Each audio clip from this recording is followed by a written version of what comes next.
I don't know where you want to start, but I guess, broad question, you have written about some of the different guys that are going to dictate the market. And apologies, I don't have that piece right in front of me, so you can recap it. But, where is your head at in terms of this deadline? And then more specifically, as you know, because of COVID, you got these front offices that are now playing catch up. They spent so many weeks trying to fill out rosters with 10-day guys and keep their head above water. We forget sometimes that, there's only 24 hours in a day. These guys are trying to get some sleep in as well. So a lot of fatigued executives that are trying to figure out now how they can improve their roster. How do you see the whole season? Yeah, I mean, so here's the thing. The trade conversations that happened in the first 2 weeks of January, everyone's just bullshitting everyone else anyway. So I just don't think that's going to stop anything meaningful from happening. It's true. Nobody had time to do any of these trade calls the last few weeks because they were just figuring out how to get 8 players on the floor that night.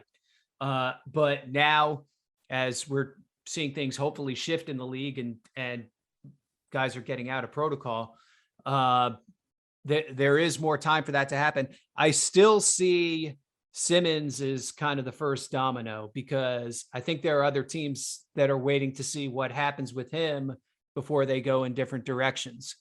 So it's going to be interesting, though, because certainly Philadelphia has shown they're willing to wait things out, right? Are they willing to wait things out past the trade deadline? I personally have a hard time seeing that, because then you're giving up basically on truly contending in a year of Joel Embiid's prime when you don't know how many of those years you're getting. No, I agree 100%. And I think there was a time not too long ago when I thought maybe they would go past this deadline. I think my opinion has changed. And part of that is you can just tell from the tenor of discussions with different execs that you talk to who have connected with them, where this game better than anyone, but it's that thing where, Daryl and that group is not going to come out and say, yeah, we're trading them before the deadline, but there's a level of urgency that people are picking up on. What of these possibilities looks like it might potentially, or which of the possibilities might have the most legs as we sit here talking about it today? What scenarios have left you kind of shaking your head and saying, yeah, I could see that? The one I could see is actually Atlanta, because I think Atlanta has a clear motive, right? And they have the ability to get something done in terms of what they can offer in return, right? Is like John Collins has technically never been in the All-Star game, but Philadelphia can say face at a press conference and say they got an All-Star caliber player. If they get other assets with that, like say Cam Reddish, that's something for them going forward, but B, something they could put back in another deal with Collins this summer to get somebody they like better potentially. So it lets them fight another day too, if they choose to go in that direction.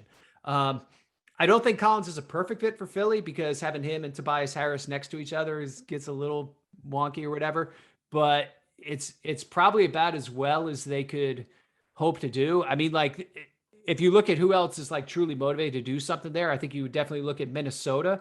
But does D'Angelo Russell really fit what the Sixers have right now? Like, I have questions about that, and I don't see what else. Yeah, well, no. Here comes Slater. Yeah. Here comes Warriors guy. Yeah. Easy answer on that one. What do you think of Simmons in Atlanta? I mean, it's interesting on two levels. One, you have Simmons and Capella, so you have 2 non-shooters. So how do you resolve that? 2, when Trae Young is in the game, Trae Young is on the ball, and he should be on the ball because he's a brilliant offensive player, which means Ben Simmons is not on the ball. So what are you doing with him? Can you use him as a screener? Yeah, you probably can, a lot of the time. But then again, like, you run into the same thing. Like, okay, what are we doing with Clint Capella then? So I do think you run into some issues with fit there in Atlanta. But I think the thing that would motivate the Hawks is they are just so bad on defense right now at the point of attack.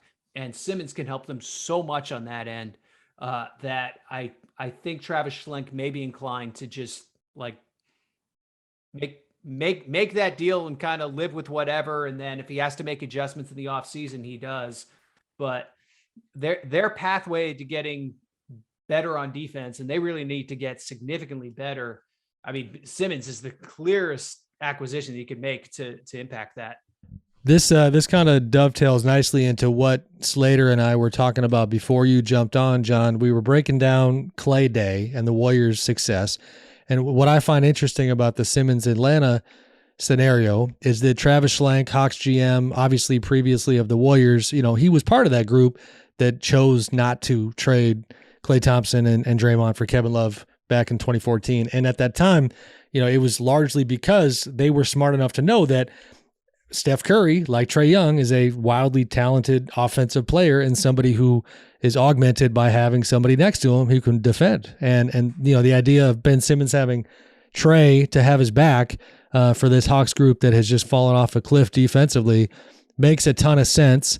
I think there's some more layers to those talks and, trying to get clarity on this going forward. But the thing with Philly that's interesting is, you hear some chatter that they wouldn't mind getting off Tobias's money. He's a hell of a player, but that's a huge contract. And so I think that might be part of the situation as well. But in a vacuum, Simmons in Atlanta makes a ton of sense for sure.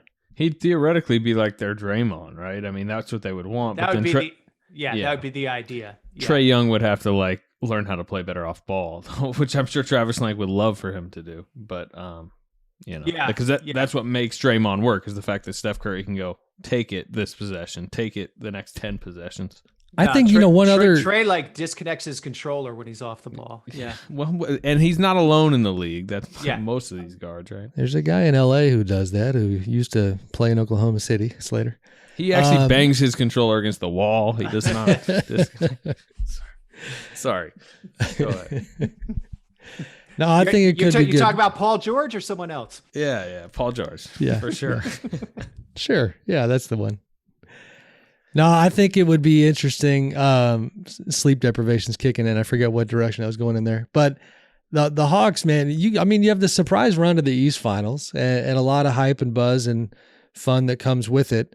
And welcome to pro sports. Welcome to the NBA when the pressure comes back quick, man. You know what I mean? Schlenk was out there making some pretty pointed public comments the other day that kind of felt very much like the coach that's just trying to rattle his locker room a little bit. Talking about how he's questioning, some of his decisions and how to build the team, which is kind of shots fired right at the guys that he paid this summer. So, I think there's pressure there. The Minnesota thing, John, as you know, there's a lot of layers, when you've got the ownership change coming and Sachin Gupta trying to make a splash so that he can hold on to the job. Safe to say, though, it sounds like your feeling is that Ben is, going to be the domino that's got to fall first, and then everything speeds up from there if that does happen. Yeah, absolutely. And then, we'll see what happens after that, because I do think that one of the interesting things that the play-in tournament did is it distorted the market of buyers and sellers to where there's way more buyers than sellers now. And so I do think that makes kind of all in, kind of push your chips in or whatever you want to call it, trades harder when you're like a team like the Bulls, let's say, where you want to take Derrick Jones Jr. and a first round pick and turn it into another starting caliber player. Well, there's not a lot of teams who are going to be willing to give up a starting caliber player right now because they're all playing for something. So that becomes a real challenge, especially when Sam's Kings hang on to Harrison Barnes so they can chase 32 wins in the 10th seed. That 10 seed, baby. Yeah, I don't know what to say about that. Is there anything sadder than the Kings wanting that 10th seed so bad and the other 5 teams they're competing with essentially not even really trying for it at all, and the Kings still not being good enough to get it?